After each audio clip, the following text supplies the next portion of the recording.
गोविंद पाद के शिष्य थे। हालांकि वो कोई बहुत ऐसे नहीं थे,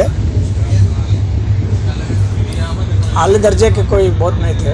गोविंद पाद साधारण नहीं थे, वो उनका वैसा स्तर नहीं था। अच्छा, रामकृष्ण परमहंस मतलब अगर गुरु शिष्य का कंपैरिजन किया जाए तो रामकृष्ण परमहंस और विवेकानंद में बहुत फासला था। रामकृष्ण परमहंस बहुत आगे थे, और इनमें देखा जाए तो शंकराचार्य बहुत आगे थे।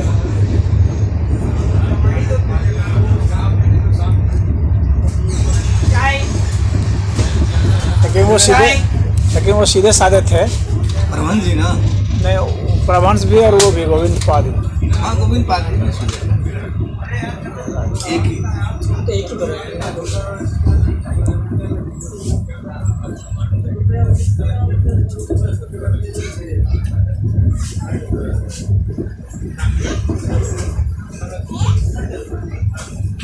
लेकिन उसमें एक बात और है कि विवेकानंद को जिन मुश्किलों का सामना करना पड़ा,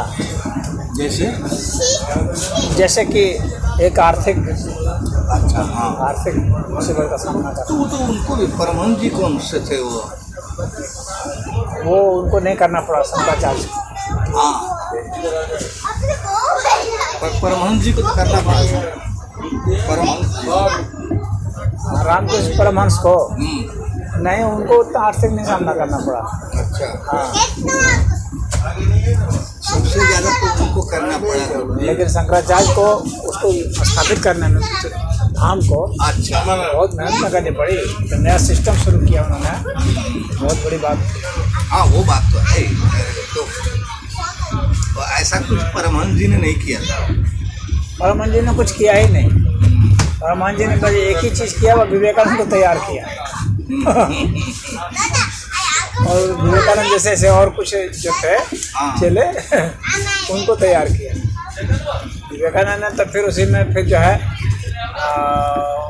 उन्होंने एक चीज़ वो किया, विवेकानंद ने सीखा ईसाइयों से, और उसमें भी उन्होंने हॉस्पिटल और स्कूल का सिस्टम शुरू किया मठ में। एडमिनिस्ट्रेशन वाइज बड़ा अच्छा था वो, मैनेजमेंट सही था। हालांकि पुराने ज़माने में भी तो गुरुकुल चलते थे, लेकिन विवेकानंद ने गुरुकुल नहीं बल्कि मॉडर्न स्कूल का सिस्टम शुरू किया। गुरुकुल भी कुछ बनाए, लेकिन उसको गुरुकुल पर ज़्यादा जोर नहीं रहा उनका मॉडर्न एजुकेशन पर जोर रहा। वो एक साउथ के और संत थे गुरुजी, बहुत कम, 4 भाई लोग थे और एक बहन थी, वो बड़ी गरीबी में रहे।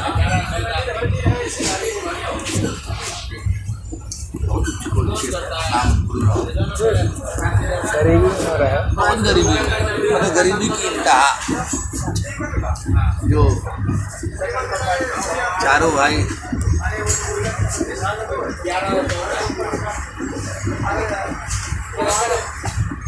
4 भाई, 3 भाई थे और एक बहन थी।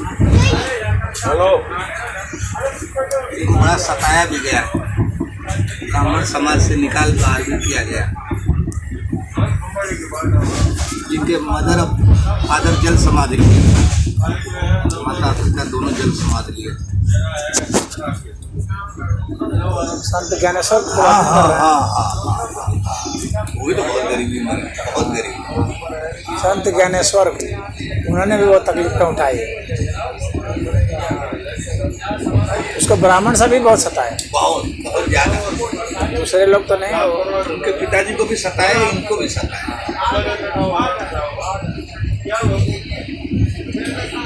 असल में ब्राह्मण की छवि ऐसे ही ब्राह्मणों के कारण ये सब बनी है। और वही अम्बेडकर ने जो कहा है ना, वो ऐसे ही लोगों के लिए कहा है। अच्छा, ये बताइए, बौद्ध धर्म के संस्थापक तो भगवान बुद्ध थे ना? हाँ, मतलब उन सब वाले लोग कोई बौद्ध धर्म को नहीं जानता था ना? नहीं, वो धर्म जाना उन्होंने स्थापना नहीं की एक तरह से। क्रिएट किया। वो ऐसा नहीं कहा कि चलो आज से हम लोग बौद्ध धर्म की स्थापना करते हैं, ऐसा कुछ नहीं ना कहा। ना ना ना ना, ना वो तो सनातन धर्म की बात करते थे भगवान बुद्ध, लेकिन उनके शिष्यों ने धीरे धीरे उसको एक संप्रदाय का रूप दिया। जब संप्रदाय का रूप कुछ हो गया तब फिर धीरे धीरे उसको एक धर्म का रूप दे दिया बाद में आकर सिख के। धर्म तो नहीं है ना, सिख धर्म तो नहीं क्यों है ना, आप तो धर्म ही जैसे बना रहे हैं सब, पंथ है ना। है पंथ ही, हर कोई पंथ ही है। सनातन ही एक क्या? धर्म है, सनातन ही एक धर्म है, बाकी सब पंथ है, मुस्लिम भी पंथ ही है। सब पंथ है, सब पंथ है, कोई धर्म नहीं सनातन को छोड़कर। हालांकि अपने नाम के आगे वो सब धर्म लिख देते हैं। हाँ, जैसे सिख को लिखा ही होगा हाँ। ना, हिंदू मुस्लिम सिख ईसाई हाँ। बौद्ध जैन। ईसाई और जैन, ये सब सब जैन को धर्म कैसे बोलेंगे? जैन को पंथ ही तो बोलेंगे। पंथी बोला जाता है, पंथी है वो। लेकिन एक अर्थ में जो जैन को धर्म बोल सकते हैं, एक अर्थ कुछ मतलब ज़्यादा वो कुछ करीब आता है धर्म के। धर्म और पंथ में क्या अंतर है पहले इसको समझ लेना चाहिए। पंथ मतलब वही कल्ट ना, कल्ट जिसको बोलते हैं। पंथ मतलब रास्ता, हाँ, तो वह रास्ता जिसके जरिए हम धर्म को उपलब्ध हो जाए वह पंथ है। अच्छा, पंथ मतलब रास्ता है धर्म को उपलब्ध होने की। तो इस्लाम एक रास्ता है। इस्लाम एक रास्ता है, हाँ, लेकिन ऐसा रास्ता है ना जो कि धर्म को उपलब्ध नहीं होता। हाँ, वो तो है। जो कि अधर्म को उपलब्ध होता है। वो तो समझ अभी आप चलेंगे ना, आएंगे ना नोएडा, तो चलेंगे ना, 2 दिन तो रहना है ना। हाँ। करना दीजिए। तो वो तो पहले से ही एलर्जी खाए हुए होंगे। हाँ, बस सामने से शो नहीं करेगा, सामने से शो नहीं करेंगे। वो तो हमारे वीडियो को देख चुके होंगे, सुन चुके होंगे, आप बताते नहीं हैं, लेकिन सुने सुने होंगे पूरा। कभी फिर उन लोग से कभी कोई रिप्लाई नहीं मिला, तो बराबर वीडियो हर मतलब 1 महीना में एक वीडियो डाल ही देता हूँ। तो ये जो है, ये जो पंथ हुए ना, पंथ का मतलब क्या हुआ कि वास्तव में अगर पंथ देखा जाए तो पंथ अपने आप में खराब नहीं है अगर वो धर्म को उपलब्ध कराता है तो। अब इसके बाद एक जो बन जाता है वो यह कि हमने एक कुछ गढ़ लिया, मान लिया, और मानने के बाद फिर कहा कि अब इसी पर आस्था लाओ, इसी पर विश्वास करो, तर्क मत करो, क्वेश्चन मत पूछो, प्रयोग मत करो, प्रमाण मत मांगो, बस जैसा मैंने कह दिया बस ऐसे मान लो। तो ये ईसाई और इस्लाम और यहूदी ऐसे ही है, ये ऐसे ही पंथ है जो कि कहीं लीड नहीं करते अंधविश्वास को छोड़कर। ये सिर्फ अंधविश्वास में, कट्टरता में, यहूदी और इस्लाम, इस्लाम, बस ये सब लॉजिक को महत्व नहीं देते। मैंने क्रिश्चियनिटी पर भी जो है 8-10 वीडियो बना दिए। तो आप जैसे संजीव, उसमें सब मैंने उसमें देखा कि उसका जो जेनेसिस है बाइबल का, उसका एक एक अध्याय का बना रहा हूँ, सब फ्रॉड है एकदम।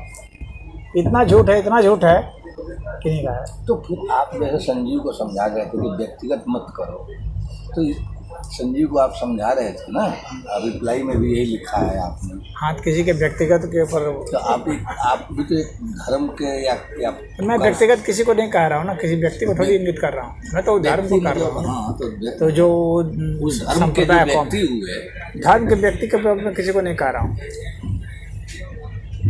मैं तो पूरे संप्रदाय को कह रहा हूँ। अब उस संप्रदाय का जो सिरमौर होगा, जिसके बल पर से, उसको तो करना ही पड़ेगा टाइम। जैसे मान लीजिए मोहम्मद हो गए, तो उसको कैसे छोड़ा जा सकता है? उसको छोड़ देने का मतलब फिर क्या रह जाएगा इस्लाम में? इस्लाम में 2 ही चीज़ तो है, मोहम्मद और कुरान है, और क्या है? कुरान तो गीता का ही, और कुरान भी क्या है? सिर्फ मोहम्मद है। सही सोचा जाए तो कुरान भी कुछ नहीं है, मोहम्मद है, मोहम्मद की रचना है वो। मोहम्मद ने जो कह दिया, उसमें कुछ उन्होंने कुरान से चुराया भी है क्या? अरे गीता से किसने? मोहम्मद ने कुछ नहीं चुराया। अच्छा, हाँ, उसको बताते हैं कि जो गीता में लिखा हुआ है वही कुरान में लिखा हुआ है। अरे ऐसे वही लिखा रहता तो तब फिर तो पूज्य हो जाता वो। हाँ, वही क्यों लिखा है? गीता में कोई भी बात जो लिखी है उसकी एक भी बात वहाँ कुरान में नहीं। ये वही लोग कहते हैं जो बिल्कुल नहीं जानते। तोड़ मरोड़ करके गीता के वाक्यों को अगर कोई कहने लगे कि ये कुरान का है तो फर्जीवाड़ा होगा। कुरान में ऐसा कुछ नहीं है जो गीता में।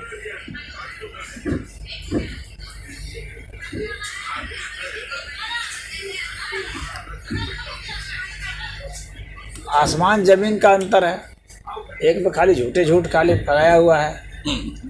हाँ, उसके एक भी प्रश्न का उसने उत्तर नहीं दिया था सही। 21 प्रश्न खाली उसका प्रेजेंटेशन सही था।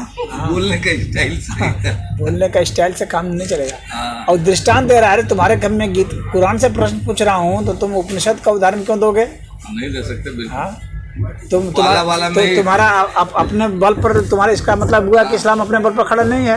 वो पहला जवाब ही उसमें उपनिषद से शुरू किया था। तुम उपनिषद से क्यों दोगे? तुम कुरान से दो हवाला देकर कुरान का उदाहरण समझाओ कि यहाँ आयत नंबर यहाँ ये लिखा हुआ है। तुमको मंत्र और श्लोक बोलने का क्यों मतलब था? नहीं, कानलो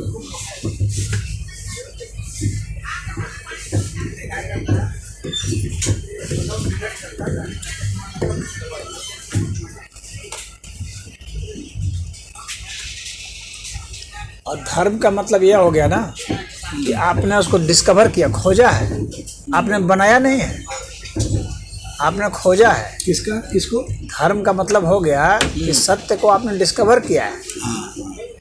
किस नियम के तहत जो है घटनाएं घटित होती हैं, कोई जन्मता है, कोई मरता है, कोई जीता है, कोई दुख पाता है, कोई रोग पाता है। हाँ, ये पृथ्वी गति कर रही है, सूरज का बनना बिगड़ना, चांद तारे का बनना बिगड़ना जो भी है, ये सब जिन नियमों के तहत हो रहा है उन नियमों की खोज करना और उन तत्वों की खोज करना, ये धर्म है।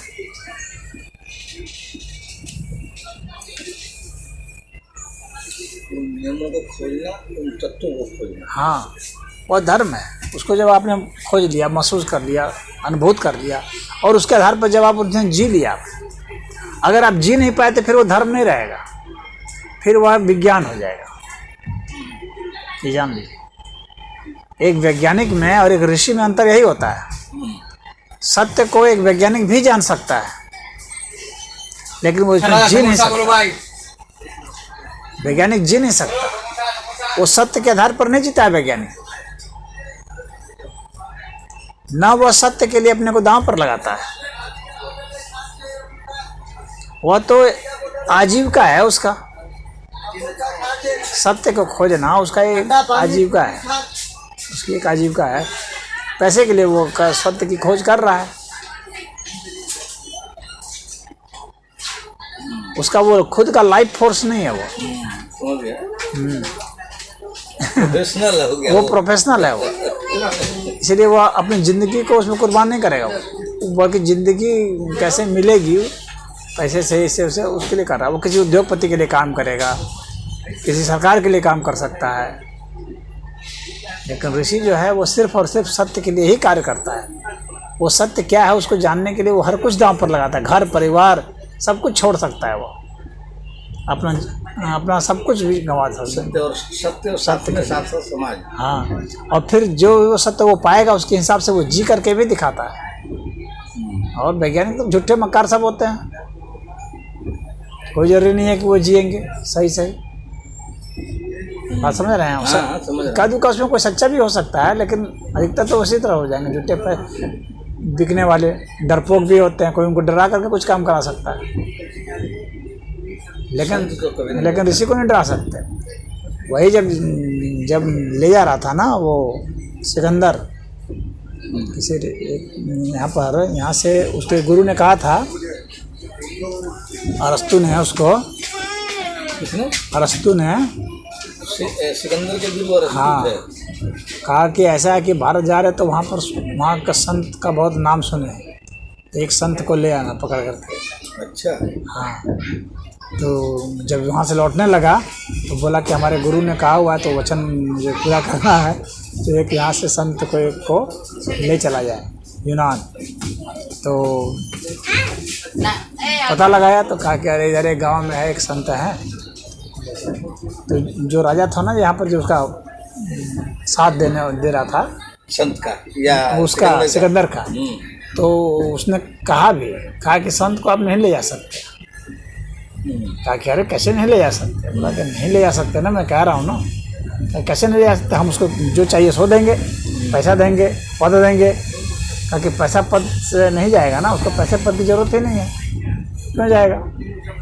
तो कहा कि नहीं, जाना तो पड़ेगा, मैं तो बादशाह हूँ, नहीं जाएगा तो हम ज़बरदस्ती ले जाएंगे। हाँ, तो कहा कि आप ज़बरदस्ती नहीं ले जा सकते उसको। अरे कैसे नहीं ले जाएंगे? अगर वो चला गया ज़बरदस्ती तो फिर वो संत नहीं होगा। और आपको ले जाना है संत को, जिसको आप ज़बरदस्ती करके ले जाएंगे वो संत नहीं होगा।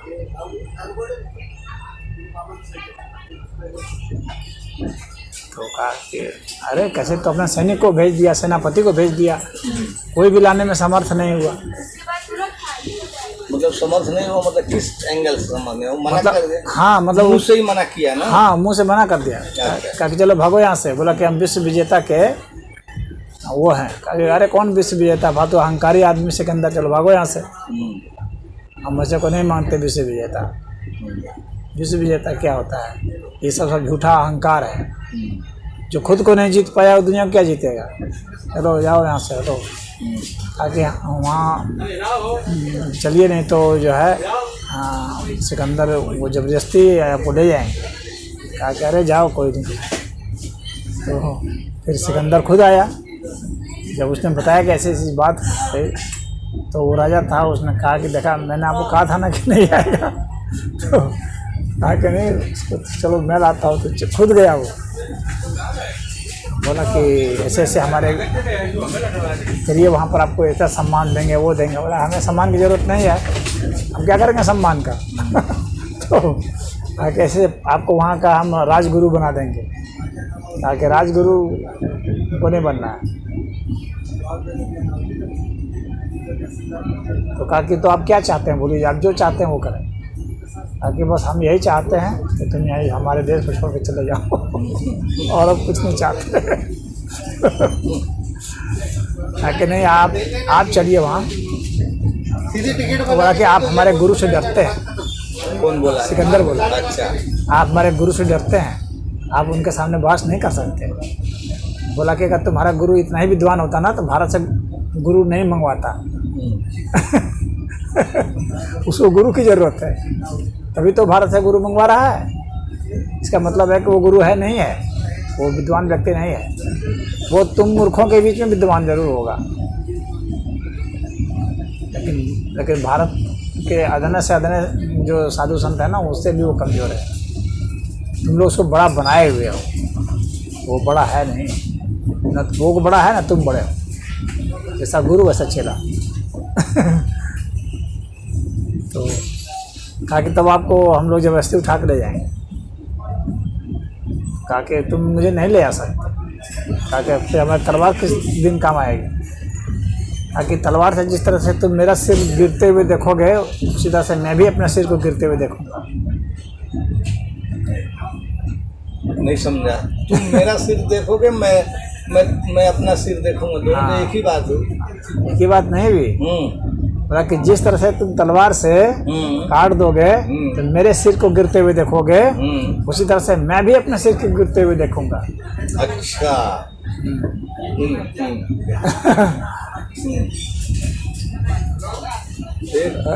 तो आप जो है उसको जो है तो परेशान हो गया सिकंदर। बोला कि ठीक है, तो आपसे निवेदन करते हैं कभी आइए हमारे यहाँ। ठीक है, अभी मैं नहीं जाऊँगा तुम्हारे यहाँ। मुझे ऐसे देश में नहीं जाना जिसका राजा इस तरह का हो।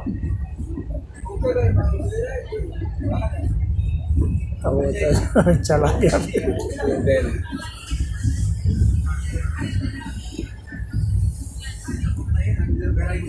अब थोड़ा इसका डिटेल में व्याख्या कर दीजिए। जो जैसे मेरा सिर देखोगे गिरते हुए, वैसे ही मैं भी देखूंगा अपना सिर गिरते हुए। इसको थोड़ा सा और डिटेल में असल में हम लोग किसी भी घटना को दो नज़रिए से देखते हैं। एक नज़रिया होता है भौतिक नज़रिया, कट के गिर रहा है, और एक नज़रिया होता है आध्यात्मिक नज़रिया। अध्यात्म में सिर जो है ना अहंकार का। तो बुद्ध बहुत समय प्रवचन में कहा करते थे, और उस समय और भी लोग कहते थे। अगर विक्रम बेताल की भी कहानी पढ़ेंगे तो विक्रम बेताल, हाँ, उसमें भी आप सुनेंगे इसी को कि सिर तुम्हारा गिर जाएगा। अच्छा, हाँ, तुम्हारे सिर के टुकड़े टुकड़े हो जाएंगे। हाँ, तुम्हारे वो अहंकार के टुकड़े। हाँ, तो वहाँ पर सिर का मतलब अहंकार समझना चाहिए। तो तुम जब मुझे काटोगे तो मैं भी अपने सिर को गिरता हुआ देखूंगा, मैं अपने अहंकार को गिरता हुआ देखूंगा। आखिर हमारे में कुछ अहंकार है ना, तभी तो मैं भी देख रहा हूँ, तुमसे बात कर रहा हूँ, या अपने प्राणों की आहुति दे रहा हूँ, जो भी है। मैं भी अपने सिर को देखूंगा देखते। तो उसका वैसा तात्पर्य था, उस स्तर का था। सिकंदर को उसका समझ में नहीं आया उतना, इतना लेकिन जान गया कि इतनी ऊंची बात है कि मेरे बस की नहीं है समझना। वो डर गया, वो समझ गया कि मेरे बस की नहीं है समझना, तो वो चला गया। तो यहाँ का जो धर्म रहा है वो यही रहा है कि यहाँ का मूल जिस सिद्धांत के तरफ, जिस नियम के तहत, जिस विज्ञान के तहत ये अस्तित्व चल रहा है, उसको पता लगा। वह धर्म लोग वर्षों में क्यों बोलते हैं कि 10,000 साल पुराना है, क्यों बोलते हैं? ये वे लोग बोलते हैं जो बेवकूफ़ है। हाँ, बेवकूफ़ों का ये है। सनातन धर्म का सनातन का मतलब ये होता है जो सदा से था, सदा है, सदा रहेगा। हाँ, जो सदा नहीं रहेगा, जो कुछ वर्षों से होगा तो वो सनातन नहीं होगा, सदा था है रहेगा। ये हो सकता है कि आपने उस नियम का 10,000 वर्ष पहले समझा हो, वह बात एक अलग हो सकती है किसी पर्टिकुलर नियम हाँ, को। जैसे मान लीजिए गुरुत्वाकर्षण की शक्ति बहुत पहले से ही थी, सदा से थी, हाँ, आगे भी रहेगी, लेकिन किसी ने खोज लिया, समझ लिया, तो फिर यह माना जाएगा कि इस दिन से गुरुत्वाकर्षण की शक्ति की खोज हुई, ये तो कहा जा सकता है। लेकिन उसी दिन से गुरुत्वाकर्षण की शक्ति नहीं थी ना, नहीं, पहले से ही था, तो पहले से ही थी। तो उसी तरह से कुछ लोग जो है ना, जो उसने सनातन धर्म को गहराई से नहीं समझते हैं, तो वो यही सोचते हैं कि अच्छा वो ऋषि थे तो सनातन धर्म उसी समय से था, ऐसा सोचते हैं।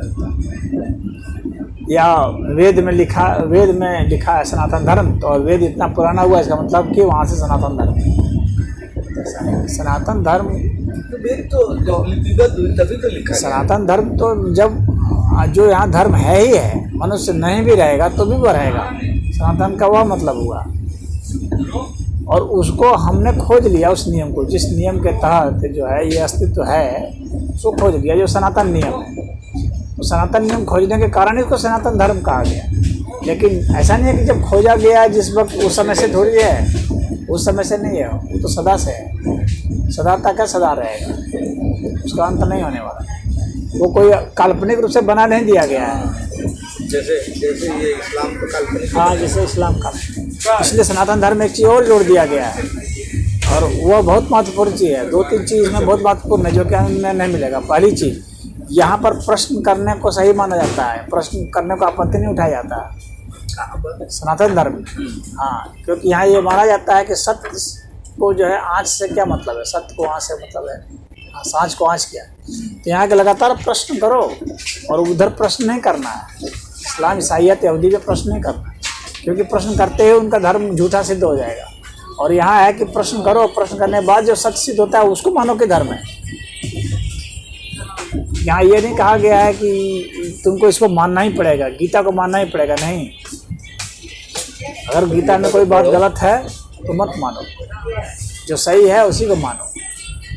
उसमें अगर तुम सुधार कर सकते हो सुधार भी करो, कोई आपत्ति नहीं, क्योंकि जो उसमें सत्य होगा बस वही रहेगा, सत्य ही रहना चाहिए। इसलिए गीता में भी भगवान ने अर्जुन को उपदेश दिया ना, तो यह भी साथ में कहा, यथेच्छसि तथा कुरु, जैसी तुम्हारी इच्छा है वैसा करो। हाँ, ये नहीं कहा कि तुमको मानना ही पड़ेगा अर्जुन, मैंने कह दिया है, मेरी बात कैसे रे तुम नहीं मानोगे, मैं भगवान हूँ, ऐसा नहीं कहा। सारा उपदेश दिया, उसके बाद फिर बोला, उसको इतनी स्वतंत्रता दी कि अब तुम जैसी इच्छा हो तुमको वैसा करो। इच्छा तो उन्होंने ऐसे उपदेश दे करके वो एकदम से वो ऐसा कर ही दिया था कि वो बात अपनी जगह पर अलग है, लेकिन यह एक यहाँ स्वतंत्रता की बात हो रही है। हाँ, अर्जुन ने जितने भी प्रश्न उठाए सारे प्रश्नों के उत्तर भगवान ने दिए। ये नहीं कहा कि तुम ऐसा मत पूछो, ऐसा मत पूछो, या तुम नहीं पूछ सकते, ऐसा नहीं कहा। सदैव पूछने के लिए कहा। हाँ, और पूछने के बाद, समझाने के बाद फिर भी स्वतंत्रता दी कि तुम चाहो जो चाहो सो अब तुम करो, अब सारी बात तुम्हारे ऊपर है, तुम क्या करते, तुम्हारी आज़ादी है, क्योंकि कर्म का तुमको अधिकार है।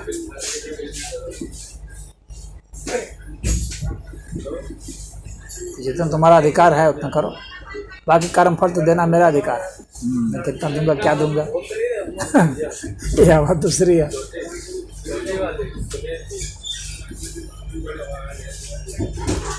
गीता में तो कई बार कहा है ना उन्होंने कि तुम ये करो और समर्पित कर दो। हाँ,